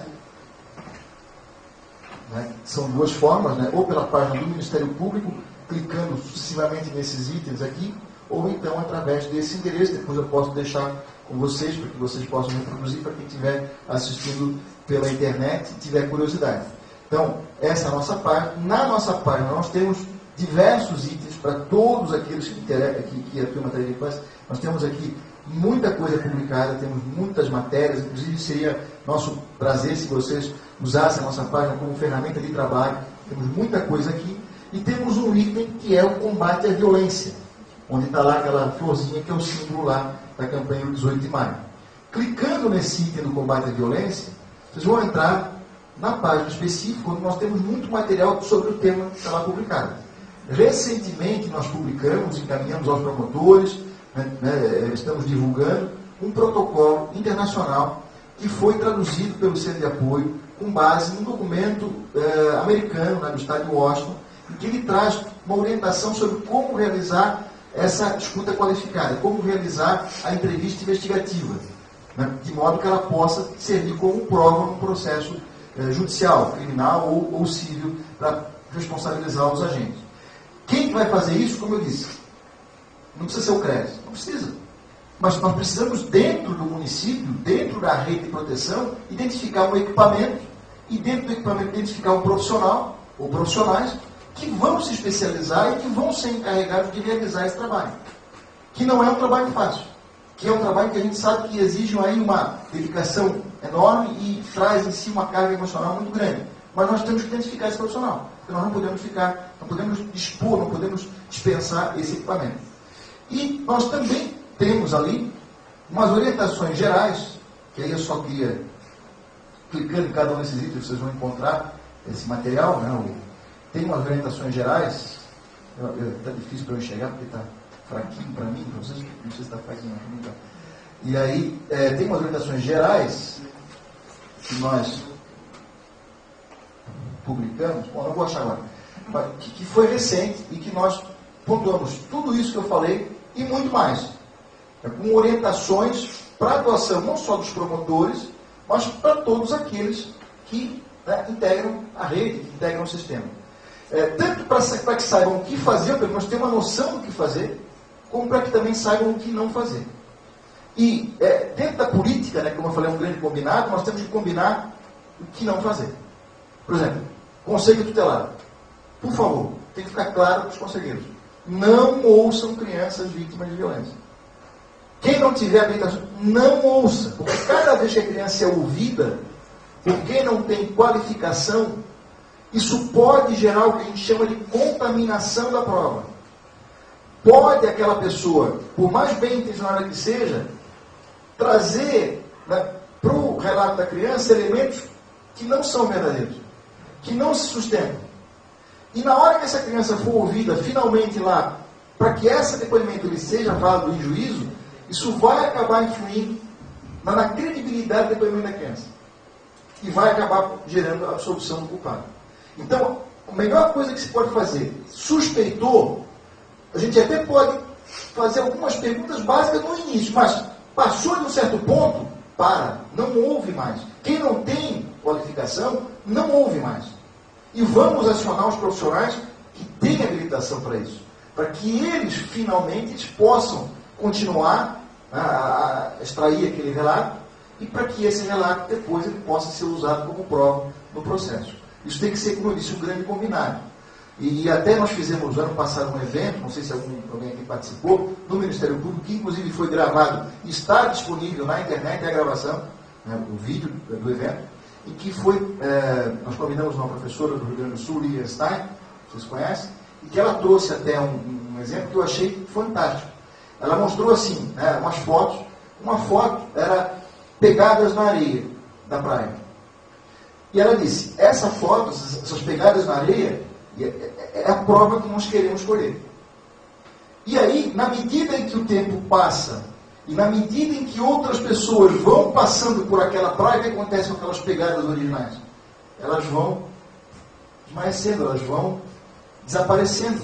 Até o momento em que nós não vamos conseguir mais distinguir aquelas pegadas originais de outras pegadas que foram deixadas naquele trecho de praia, e talvez elas desapareçam por completo e eu não consiga mais extrair, então, aquele retrato inicial da verdade. Então, quanto mais o tempo passa, quanto mais pessoas interferem naquela escuta da criança, ou que vão ouvir aquela criança, mais há a perda da qualidade da prova, e aí isso nós temos que evitar. Portanto, nós temos que apresentar uma proposta concreta de atuação, nós já temos uma proposta aqui, é importante que os profissionais da área referendem essa proposta, e não só referendem teoricamente, mas tragam exemplos práticos, concretos, e vamos colocar isso para funcionar, para que nós possamos ter uma política verdadeira, uma sistemática verdadeira de atendimento à criança vítima de violência. Evidentemente, aí, tendo esses diversos olhares, né, inclusive para que se fale em negligência, e quando a gente fala em negligência, isso remete ao que? A necessidade de nós trabalharmos as famílias. Porque às vezes as próprias famílias não sabem que estão sendo negligentes. Porque elas próprias, elas já vêm de um ambiente familiar em que aquela prática de negligência, ela já era normal, já era usual. E muito cuidado quando vocês forem atender uma família, para evitar, quer rotular a família, quer esperar que a família ela siga certos padrões de comportamento, que muitas vezes são os nossos padrões, que são padrões às vezes altos, e que aquelas famílias, pelo menos naquele momento, não têm condições de seguir. Não que nós não vamos trabalhar a família para melhorar essa situação, mas temos que trabalhar também respeitando o tempo da família e a situação peculiar de cada um, e procurar estender a mão e não jogar pedra, não por simplesmente acusar e ver isso. E outra coisa que eu também queria falar, a importância de que vocês, em relação à lei da palmada, que está para ser aprovada no Congresso Nacional, também desenvolvam uma proposta de orientação aos pais, para que os pais, primeiro, que sejam, como é que eu vou dizer? Seja explicado para eles o porquê que não deve se utilizar de violência na educação de uma criança. Por quê? Não é só dizer que não pode, mostrar o porquê, as consequências negativas daquela prática. E, se não pode, qual é a alternativa? Para que eles não venham com a conversa, já que eu não posso mais bater, então não posso mais fazer nada com meu filho, e, portanto, aí eles ficam sem limites, eles ficam, como já estão em muitos casos, eles ficam sem, e aí vão acabar sofrendo violência, se não dentro de casa, em outros espaços, vão acabar descambando para a prática de atos institucionais, vão acabar morrendo ou matando, e isso é muito prejudicial também, evidentemente. E uma coisa, tem que ficar claro, quando vocês forem, inclusive falar para nós, que somos do sistema de justiça, é preciso acreditar na criança. Nós não podemos atender uma criança desacreditando a criança, achando já de antemão que a criança está mentindo. Temos que partir do princípio que a criança está falando a verdade. Temos que acreditar nela e temos que ter, claro, a cautela de poder extrair a verdade e temos que ter a competência para detectar eventuais memórias plantadas, falsas memórias, ou situações que não aconteceram. Mas a abordagem inicial, o primeiro contato, nós temos que acreditar no que a criança está dizendo. Não podemos já chegar para a criança e dar a ela entender que nós não acreditamos nela. Ou, na abordagem que fazemos junto a ela, já também dá a entender que nós queremos ouvir dela um relato de violência, um relato de abuso. Porque senão já estamos induzindo aquela criança, e isso é muito perigoso, a revelar algo que não aconteceu. Tanto pode ter ocorrido a violência, como pode também não ter ocorrido. Mas a palavra da criança é fundamental, ela tem que ser estimulada, ela tem que ser deixada à vontade para falar o que aconteceu, o livre relato. Cuidado com certas ponderações, com certas colocações, com certas perguntas, inclusive, que ainda que sem querer pode estar induzindo a uma resposta da criança que talvez não seja a correta. E aí, como eu disse, na nossa página temos esse protocolo de entrevista investigativa, e também pode ser encontrado aí com mais facilidade. Eu fui aqui, eu não soube procurar, mas tem aqui um ofício que nós encaminhamos aos promotores. Esse ofício sobre a Lei 12.978, que transformou em crime hediondo, né, a exploração sexual de crianças. Foi inclusive a lei, primeiro que ela veio tarde, porque desde 88 a Constituição já diz que a exploração ela tem que ser cumprida com severidade, e segundo que ela veio incompleta, porque também o abuso, ou qualquer outra forma de violência contra a criança, deveria ser crime hediondo. E, portanto, ela foi incompleta nesse aspecto. Mas nesse item nós temos, só para deixar como pano de fundo aqui, né, se publicar no ofício as orientações, que são orientações ao Ministério Público, mas são orientações para todos, e evidentemente que se vocês não concordarem com algo, fiquem absolutamente à vontade para nos questionar, porque aqui não tem ninguém que é dono da verdade. O que nós queremos é tentar, como eu disse no início, construir juntos um caminho para que nós possamos atender melhor, de forma mais eficiente, mais rápida, as crianças e adolescentes que são vítimas de violência, de todas as suas formas. Sei que eu passei muito do meu tempo, mas né, eu acho que há muito o que falar. Né, nós temos um débito, a nossa dívida para com as crianças vítimas de violência, ela é incomensurável, talvez impagável, mas é uma dívida enorme que nós temos que correr atrás desse prejuízo. E para isso, né, eu não podia deixar de dar a minha contribuição. Obrigado pela atenção. Vamos dar início ao debate. Né? Quero lembrar vocês que, por ter transmissão online, as perguntas feitas pelo auditório devem ser feitas no microfone e respondidas no microfone. Né? Nós vamos tentar limitar 2 minutos para cada palestrante responder a pergunta, né? E aí a gente entende que o doutor Murilo se empolga, mas eu tenho a árdua tarefa de lhe botar limite agora. De uma forma não violenta. De uma forma não violenta, né? Assim, mas antes eu queria só fazer uma observação. Quando a gente escuta e nós fizemos aqui no Conselho um trabalho durante um bom tempo, estamos prosseguindo agora escrevendo esse trabalho, que foi um grupo de trabalho interdisciplinar sobre a escuta da criança vítima de violência. Né? Fizemos um fórum ano passado, onde o doutor Murilo também participou. Né? Assim, e uma questão que fica para mim, e que eu acho que é bastante difícil de fazer essa questão, colocar essa questão, mas eu acho que a gente, enquanto sociedade, deve pensar nisso, que assim, quando o doutor Murilo traz que o número de agressores que são de fato responsabilizados pela justiça é um número mínimo, e que isso não se dá pela nossa realidade do Brasil, pela precariedade, né, mas que isso acontece inclusive em termos mundiais. E a gente talvez deva pensar que a responsabilização ela é importante, mas ela não pode ser a nossa única saída, né? E que a gente não pode deixar de olhar para essa criança e deixar de atender, de deixar de trabalhar. E aí vejo a importância do CREAS, né?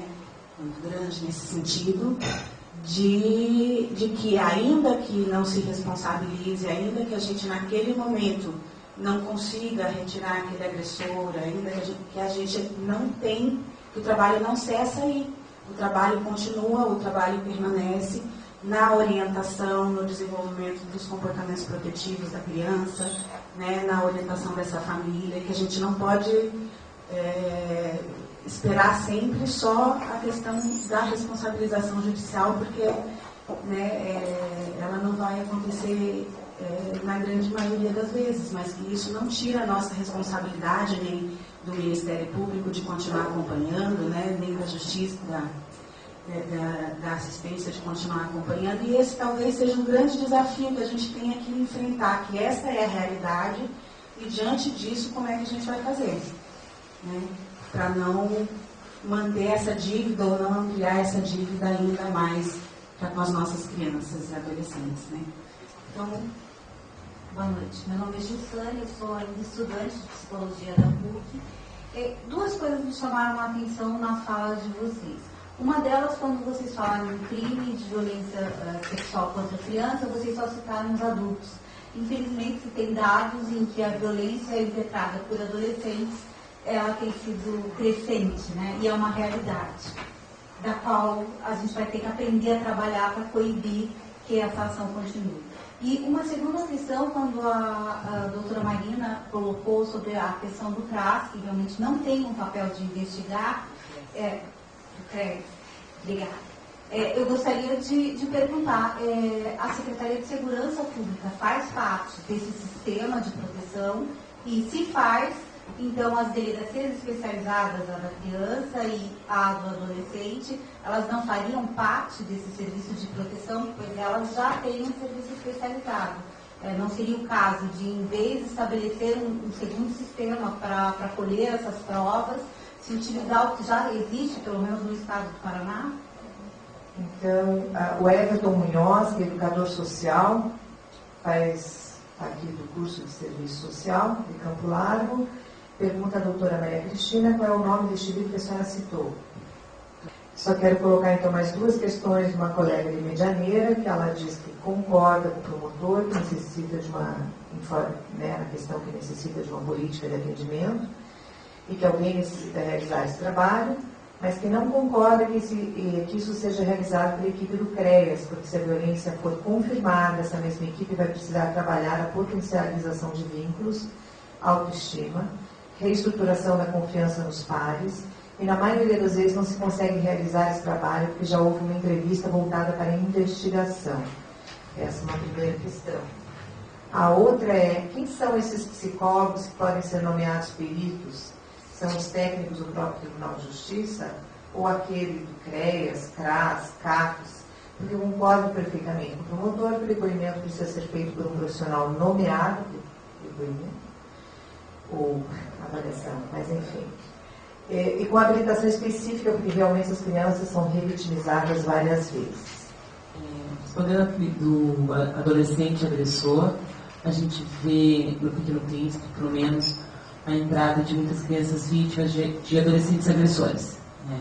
Então, são crianças pequenas, né? E na entrevista, eles falam, denominam que foi o colega, fulano de tal, de determinada idade. A gente, em si, a gente não lida com o agressor. A gente faz a terapia da criança, o tratamento da criança, acompanhamento da criança, quando é confirmado, é muito difícil no meio, porque isso que o promotor falou, né, a criança precisa confiar na gente, né, precisa confiar na psicóloga, precisa confiar na médica que está fazendo o seu tratamento, e não tem como no mesmo ambiente ele entrar por uma porta e na outra porta ao lado entrar o agressor. Né, então, existem unidades responsáveis, né, capacitadas a trabalhar com o agressor. Na entrevista com esses agressores, a gente vê muitos deles que eles foram vítimas quando criança. Né? Então, na entrevista, eles foram vítimas na determinada idade, onde eles agrediram a criança. Então, se eles têm 14, 15 anos, muitas vezes eles procuram agredir com a mesma violência, ou violência sexual, ou violência física, a criança a qual a idade eles foram agredidos. Né? Então, hoje eles são agressores e ontem eles foram vítimas. Por isso que todas as crianças vítimas, hoje, de qualquer tipo de violência, elas têm que ter acompanhamento psicológico ou psiquiátrico para que se evite amanhã depois que se tornem agressores. Né? O hospital em si, a gente optou por trabalhar só com a vítima. Mesmo se o agressor, agora, ele for menor de idade. Tá? Então, agora ele é um agressor. Ontem ele foi uma vítima. Então, existem serviços especializados para tratar. Com relação ao crime de violência sexual cometido, então, por adolescentes, é importante a gente ter um olhar social bastante apurado sobre isso. Né? Hoje, as relações sexuais acontecem cada vez mais cedo, né? Então, quando é um adolescente de 17 anos com uma garota de 14 anos que diz consentir porque é o namorado dela, enfim, cabe sempre uma avaliação social, né, da equipe técnica do CREAS. Mas é importante também que nos casos de adolescentes que cometem, que de fato são agressores, que sejam encaminhados na delegacia do adolescente, que o fato seja apurado e que eles possam cumprir as medidas socioeducativas que lhe cabem. Né? Com relação à situação da escuta de crianças e adolescentes e da averiguação, né, da investigação e o fato de produzir provas para o judiciário com relação se houve ou se não houve violência ou abuso sexual com relação com aquela criança, é importante destacar que a fala do Dr. Murilo só reforça que não cabe ao CREAS executar atender sim, porque o CREAS precisa inserir na rede de atendimento, acompanhar, garantir que aquela criança tenha amplo acesso aos seus direitos. Né? Então, cabe ao CREAS escutar, mas não cabe ao CREAS produzir prova. Ou seja, se uma criança vai até o CREAS e diz para mim que ela sofreu ou foi vítima de violência sexual, eu tenho o dever, enquanto psicóloga, está previsto no meu Código de Ética Profissional, e também, enquanto servidora pública atuando no CREAS, de informar o sistema de garantia de direitos. Né? Tenho o dever porque é importante que seja apurado todas as provas e que aquele agressor possa ser responsabilizado. Nós temos, sim, uma delegacia especializada aqui no Paraná, que é o NUCRIA, e que cabe a ela fazer esses processos de investigação, né, e não ao CREAS. Lembrando sempre que há uma confusão de papéis, né, se isso for atribuído ao CREAS, porque nós temos que ofertar a proteção, né, e não a investigação. E quando vamos na casa de alguma família ou chamamos para dentro do CREAS com esse objetivo, os papéis se confundem e depois a gente pega o acesso a essa família, a essa criança, e não garante o que de fato é papel do CREAS, né, no atendimento a essa criança e adolescente.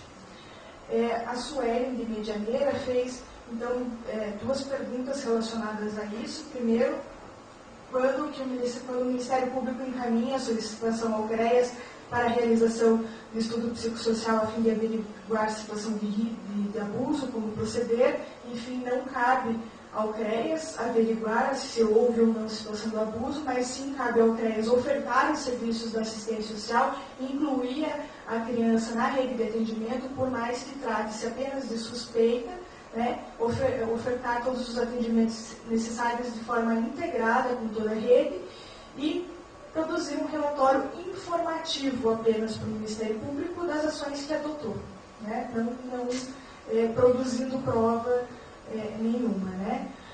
Outra pergunta da Sueli de Medianeira é se o laudo psicológico precisa ser realizado por psicólogo perito ou pode ser realizado por qualquer psicólogo da rede de atendimento. O psicólogo do CREAS não faz laudo. O psicólogo do CREAS constrói relatórios informativos sobre aquele atendimento que ele prestou. Quem faz o laudo, no caso, seria, de fato, o perito nomeado pelo juiz. É importante, o Dr. Murilo faz um destaque às equipes do Judiciário, principalmente as varas de infância e de juventude, e eu queria, principalmente, falar um pouco do provimento 36 do CNJ, que saiu recentemente, que dispõe sobre a estrutura e os procedimentos da vara da infância e da juventude, principalmente no que diz respeito à importância de que as equipes das varas sejam cada vez mais constituídas por técnicos especializados. Tem uma preocupação que isso aconteça, no sentido de que a gente pode crescer o número de situações de depoimento sem danos, enfim, né?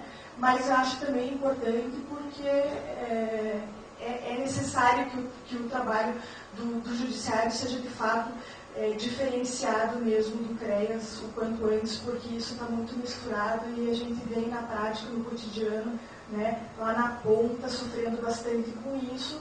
Né? Então, queria só ler o artigo 6º, que ele é bastante importante, porque ele recomenda aos magistrados com competência em matéria da infância e juventude que estabeleçam, então, uma atuação integrada com os órgãos de gestão das políticas de assistência social, educação e saúde. Né? Não é, de fato, nenhuma novidade isso, mas agora ele saiu como um provimento, então os magistrados precisam encaminhar isso o quanto antes, e que no curso da sua cooperação entre os órgãos, entre o Poder Executivo e o Poder Judiciário, evitem o uso de expressões amedrontadoras, a exemplo do sob pena de crime, de desobediência e de prisão. Né? Então, é um provimento do próprio CNJ, né, que saiu agora recentemente, o provimento 36, dizendo então para os magistrados para que evitem isso e para que componham as suas equipes o quanto antes e estabelecem, inclusive, prazos para que isso aconteça. Para que, de fato, como disse a Sueli na outra pergunta, nós do CREAS possamos desenvolver o que é, de fato, o nosso trabalho, que é, sim, um atendimento à criança e adolescente vítima de violência no território, mas com um outro olhar, com uma outra perspectiva, né, que é o do acesso a direitos, a da proteção, a da orientação familiar, o de desenvolvimento de habilidades sociais, potencialização dos vínculos familiares e comunitários. Eu concordo com tudo que foi dito, eu só não concordo com uma afirmação, que o CREAS ele não produz prova. Na verdade, tudo é prova. Um relatório que o CREAS encaminhe de um atendimento que ele fez é uma prova, que deve ser utilizada pelo juiz. Agora, a questão é a valoração dessa prova, a qualidade dessa prova. E até que ponto essa prova vai ser suficiente para poder responsabilizar o autor da violência. Por isso que eu também sou, advogo que não deve o CREAS fazer esse tipo de relatório, pelo menos que esse relatório que o CREAS encaminhe sirva como prova plena, como prova do ocorrido. E a outra pergunta, né? Quem que deve ser o perito? Quem tem a perícia. Tem que ser alguém que tem a qualificação, a habilitação específica, como eu falei, não é pelo fato de ele ser psicólogo, ser assistente social, trabalhe no CREAS ou no CAPS ou em qualquer outro local, que ele automaticamente está habilitado para exercer a perícia. O juiz só pode nomear como perito, para que eu tenha lá aquela prova produzida a título de perícia e não relatório, porque uma coisa é um relatório, outra coisa é uma prova pericial, é um laudo pericial, são coisas completamente diferentes, e para que haja, né, alguém nomeado como perito, ele tem que ser perito. Tem que ter a qualificação, tem que ter a habilitação específica. Então, se alguém que atua no CREAS não tem essa habilitação específica, realmente ele não vai ser nomeado perito.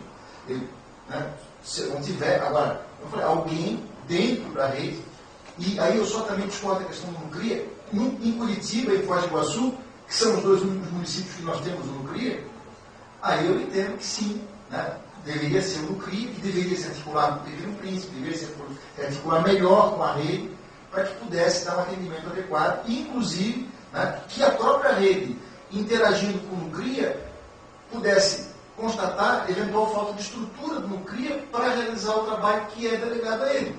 E até cobrar do Poder Público, Secretaria de Segurança Pública, do Governo do Estado, melhor estrutura para os NUCRIAs que já existem e criação de outros NUCRIAs em diversos municípios do Estado. Aliás, o ideal é que nós tivéssemos em todos os municípios do Estado, porque também simplesmente delegar, até quase um trocadilho, a delegacia de polícia, a responsável atender aquele caso, muitas vezes também gera problema, porque o delegado não tem, em regra, qualificação para ouvir criança vítima de violência, o escrivão não tem, às vezes quem ouve é o escrivão ou um outro policial que está lá, e às vezes está lá o desvio de função, está lá fazendo ainda guarda de preso, acaba não atendendo adequadamente aquela vítima. E eu, recentemente, até foi, saiu na televisão, houve lá a denúncia de abuso sexual por parte de um funcionário do Flamengo, né, lá no Clube de Regatas Flamengo, no Rio de Janeiro, não lembro agora qual que era, acho que era preparador físico, alguma coisa assim, um adolescente que treinava no clube, trabalhava no clube,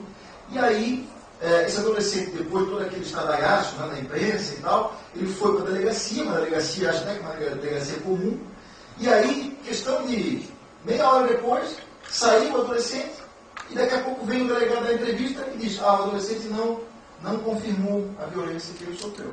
Né? Muito me surpreenderia se ele tivesse confirmado, né, naquele momento, diante daquelas circunstâncias. Aliás, uma questão que nós temos que trabalhar também, vocês podem colaborar com a mídia, é evitar a superexposição que muitas vezes crianças e adolescentes vítimas têm, né, nos telejornais, na imprensa sensacionalista. Quer dizer, a gente faz todo aquele trabalho de querer evitar que a vítima seja exposta, né, seja ouvida de uma forma diferenciada, e daqui a pouco, num programa desses policiais, né, primeiro que chegar para ouvir a criança é o repórter e bota o microfone na boca da criança para a criança revelar o que aconteceu. Aí é que se distorça a imagem dela, aí é que se distorça a voz, o estrago está feito. Então nós temos que... A gente no hospital faz isso. Primeiro, desculpa te interromper, o NUCRIA, ele hoje em dia, ele tem plantão já 24 horas, a gente consegue fazer a solicitação de perícia, não é preciso a vítima ir lá. Então, muitas vezes, a gente consegue, tanto o Pequeno Príncipe, o Evangélico e o Hospital de Clínicas,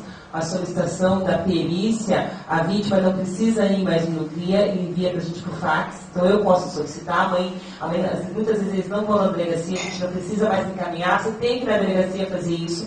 Então as solicitações de perícia mandada tanto pela delegacia da mulher como no CRIA, o médico que atendeu, que é o pessoal da supervisão, que tirou a história, pede a solicitação.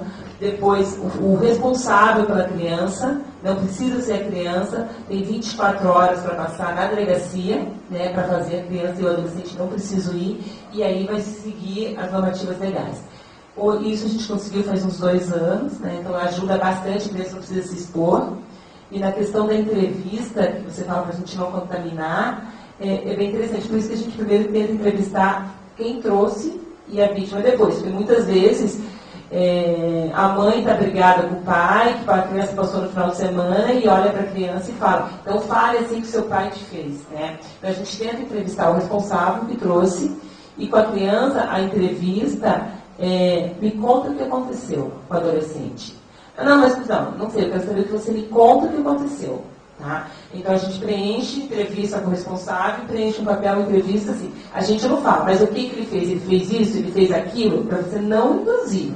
A gente pergunta o que conta o que aconteceu. E com a criança pequena, a gente trabalha de forma lúdica. Você tem machucado? Nossa, mas quem que machucou? O teu joelho já machucou? O teu braço já machucou? A tua perereca tem machucado? Nossa, tia, tem. Mas como que você machucou a perereca? Ponto. Não é o vovô, a vovó, o tio, não se dá um nome. Quem machucou? Então, assim, a entrevista é da maneira mais lúdica, assim, deixando que eles relatem, não induzindo. Nesse protocolo que foi traduzido, inclusive, tudo isso consta lá com toda a justificativa, o porquê das coisas e até com perguntas que são sugeridas, né, que devem ser feitas, né, para evitar justamente a contaminação. Por isso que a gente trabalha como supervisor. Assim, e não é todo mundo, eu faço trabalho desde 2002, e não é todo mundo que consegue fazer entrevista. Várias vezes o pessoal fala assim, Cris, esse determinado caso eu não consigo entrevistar. Aí eu volto para o hospital, ou eu ou outras pessoas a gente entrevista. Né? Porque assim, ou por A, ou por B, assim, o que eu sempre falo assim, gente, não é obrigado você estar todo dia bem para lidar com isso. Tá? Mas você tem que saber que isso existe. Se você não está bem para lidar com isso, eu vou chamar meu colega do lado e falar, hoje eu não estou bem para fazer essa entrevista. Então eu vou passar isso para você. O que você não pode é deixar passar. Com certeza. E é importante, assim, dentro de uma política pública, como a gente falou, né, e até aqui só um desenho para mostrar, mas é da ideia de que toda política pública ela tem que ter múltiplas ações intersetoriais na área da infância, essa intersetorialidade é fundamental, e que vai desde a prevenção, né, no caso, claro, para que a gente possa trabalhar as famílias, né, trabalhar as crianças, para que até elas não se coloquem em situação, muitas vezes, de risco, né, até no caso hoje, como eu falei, da questão da internet, traz um risco enorme, né, para que as crianças sejam aliciadas, assediadas, né, por pessoas que estão navegando na internet, e até o acompanhamento posterior. Né, quer dizer, o problema da criança não se encerra quando encerrou a audiência, quando o sujeito lá foi eventualmente, né, espera-se, condenado, preso, ela talvez tenha, né, um problema que se estenda para toda a sua vida. E é fundamental que nós tenhamos equipamentos diversos, inclusive para atender o agressor, para atender o vitimizador. Porque o vitimizador também tem que ser atendido, também tem que ser tratado. Até porque há uma tendência, né, quem é da área sabe, né, dele ser, né, assim, um criminoso em série, e ele fazer novas vítimas, especialmente se aquela situação que gerou, né, a violência, desencadeou a violência, não foi adequadamente tratada aqui atrás. E ele também tem que ser, evidentemente, posteriormente monitorado permanentemente, né, para poder evitar que ele se coloque numa situação de contato com outras crianças que ele vai acabar tendo uma facilidade e vai acabar reincidindo. Isso é uma preocupação que nós temos também. Né? Então, não só para... Então, é importante. E até foi feita uma pergunta em relação à FENIC, a Associação FENIC, que trata os abusadores. Perguntou se eu sei que havia um outro órgão além desse órgão. Não sei, confesso que eu não conheço, mas eu entendo que é necessário que qualquer política pública nós tenhamos previsão do atendimento também do vitimizador. E tenhamos, né, dentro da política pública, como eu falei, se não é o CRES que vai atender, se não é o CAPS que vai atender, que equipamento deve ser? E se nós não temos no CRIA todo o Estado, vamos ter que suprir, ainda que temporariamente, essa lacuna, vamos ter que atender, né, nos municípios. Claro que se amanhã ou depois nós tivermos no PRIA, em todos os municípios ou regiões do Estado, que tem um atendimento regionalizado, que tem uma estrutura adequada, capaz de fazer o atendimento, né, isso é uma coisa. Mas enquanto nós não tivermos, nós temos problemas hoje acontecendo, nós temos um atendimento precário hoje para essas vítimas de violência, e nós temos que encontrar a solução. E daí eu peço para que vocês, já que não é dessa forma, qual que seria a forma? Tragam até nós a proposta concreta, que vamos brigar do lado de vocês para que ela seja implementada. Mas é importante que vocês nos apresentem a alternativa. Porque não basta do princípio que nós sabemos como fazer, o que fazer, né, qual é a melhor forma de atender. Nós não sabemos. Nós temos uma ideia, quando muito.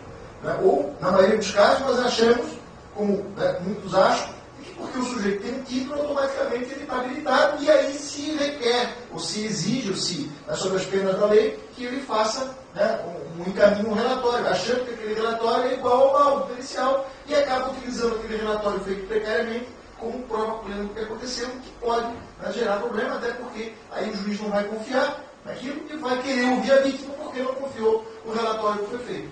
E aí, essa vítima vai ser ouvida, às vezes, daqui a 2, 3, 4 anos, e todo aquele trabalho que está sendo feito para ela superar aquela situação se perde, e aí ela lá na frente, até porque a memória é falha, ela vai acabar trazendo um relato um pouquinho diferente do que relatou inicialmente, e vai dar margem, então, para a absorção do abusador. Então, é muito importante que nós, se nós queremos mudar essa realidade, temos que ter uma proposta concreta, né, a apresentar para o sistema de garantia, para o sistema de justiça em particular, para que nós possamos, então, obter adesão do sistema de justiça a essa nossa ideia, e nós apresentarmos aqui, olha, essa é a política, esses são os equipamentos, esses são os profissionais que têm qualificação técnica para serem nomeados peritos.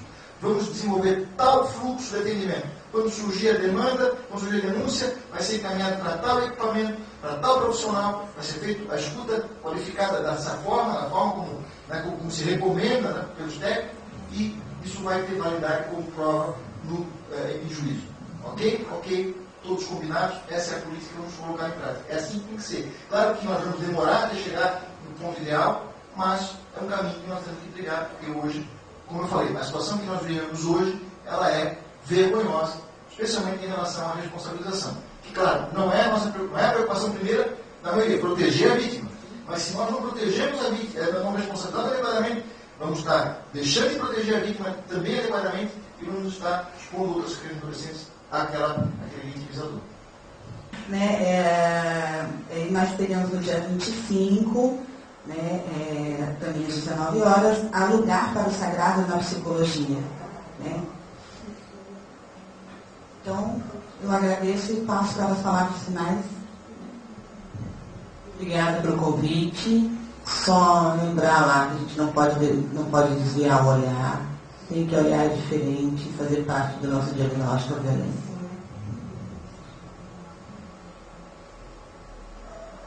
Gostaria mais uma vez de agradecer ao CRB pelo convite. Muito obrigada por ter a oportunidade de estar aqui conversando com vocês sobre um assunto que eu gosto muito, né? Ainda mais a partir da perspectiva do SUAS, do Sistema Único de Assistência Social, que eu, infelizmente, estou me despedindo da minha atuação no SUAS, né? Passei no concurso do Tribunal de Justiça, agora eu vou compor enquanto psicóloga do outro lado, né? Mas sempre foi uma grande paixão, né? E para mim sempre muito relevante e importante, ainda mais levando para o TJ agora a experiência, né, do SUAS. Obrigada a todos. Bom, parabenizando, então, por ter passado um concurso, também agradeço a oportunidade. Eu sempre procuro participar, porque eu acho que essa troca, ela fortalece, ela engrandece a todos nós. E se todos os promotores e juízes tivessem a oportunidade de ter profissionais da área da psicologia, do serviço social, de outras áreas, trabalhando como eles, próximo a eles, com certeza, o nosso trabalho seria muito qualificado. Porque nós precisamos interagir com profissionais de outras áreas. E essa troca é fundamental. Em relação, só reforçando a ideia, né, de que nós possamos apresentar essas propostas concretas para que sejam trabalhadas no âmbito do Poder Judiciário, do Ministério Público, cobrança que eu acho que tem que ser feita para a melhor estruturação, é a qualificação de todos, inclusive os promotores e dos juízes que atuam na área, até na área criminal, porque às vezes a gente qualifica quem é atua na área da infância, mas nós estamos falando aqui de uma questão que vai ter reflexo na área criminal, e às vezes a visão do promotor criminal, do juiz criminal não é a mesma que do promotor de juiz da infância, e nós temos que falar em uma linguagem, nós temos que estar sintonizados, porque a nossa situação ela se complementa. Né? E eu digo sempre, a questão da forma de intervenção, inclusive quando nós dialogamos, ela é fundamental, para que nós possamos evitar que se crie uma barreira psicológica, não precisa melhor que ninguém para saber isso, e nós consigamos abrir espaço para que as pessoas sejam dispostas a absorver novas ideias, novos conceitos. Isso vale para nós. E em relação também às crianças aprendidas, às famílias aprendidas, a forma de intervenção é muito importante. E aí os profissionais têm que estar preparados para isso. E nós temos que aprender a acreditar na criança, a confiar na criança e fazer com que os outros confiem na criança. Se ela está relatando aquele fato, isso não é por acaso, não é de graça. E nós temos que dar ouvido a ela, nós temos que dar a ela a oportunidade de ela dizer tudo o que aconteceu, né, e traduzir isso, né, de uma forma que possamos protegê-la cada vez mais e melhor. Claro que, né, sem traduzir as palavras dela, né, no protocolo diz que tem que procurar sempre, na hora de fazer, né, uma citação, usar as palavras da própria criança, na hora de retornar com uma pergunta para a criança, usar as palavras que ela própria usou, porque às vezes o termo que ela usou. Exatamente, o termo que ela usou, que para nós é algo que representa uma violência sexual, mas ela não é. Ou o contrário, ela usou um termo que para nós não é nada e para ela o que aconteceu de fato é uma violência. Mas enfim, tudo passa pela qualificação, né, e pelo crescimento, né, do profissional e do cidadão, né, e da pessoa que está por trás do profissional. E nós todos temos que estar de mãos dadas porque essa jornada é tão difícil, essa caminhada é tão difícil, e essa matéria é tão complexa, ela é tão penosa, assim, ela dói tanto na nossa alma também, nós também nos tornamos vítimas quando nós atendemos uma criança vítima de violência, que nós sofremos junto com ela, né, e que nós precisamos nos apoiar mutuamente, porque somente juntos vamos conseguir chegar até a nossa caminhada. Obrigado pela atenção e coloco à disposição. Obrigada a todos.